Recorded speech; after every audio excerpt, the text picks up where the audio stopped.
Küncütlü, xırt-xırtlı, inanılmaz dadlı peçenya hazırladım. Yağı saxlamışdım kənarda, ev temperaturunda əridi. Üzərinə şəkər, vanil, soda və qatışdırıram. Bunun da üzərinə bir yumurta ağlı sarılı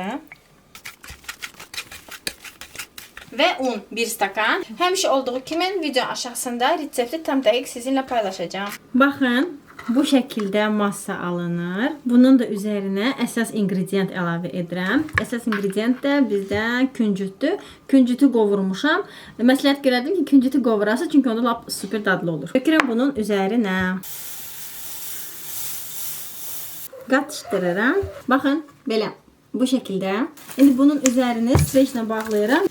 Aparın soyuducuya. Soyuducuda yarım saat saxladım, çıxartdım. Baxın, belə bərk olur.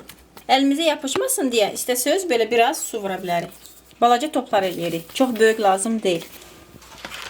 Xəmirləri qoyanda belə məsafə saxlayın. Qabaqcadan sobanı yandırdım. İsti olsun. 180 dərəcədə 8 dəqiqə hazır olur. Hazır oldu. Hazır olandan sonra əl vurmayın. Hələ ki yumuşaqdır. Qoyun soyusun. Soyandan sonra çıxardaq. Abunə butonuna və like tıklayın. Siz də hazırlayın. Nuş olsun.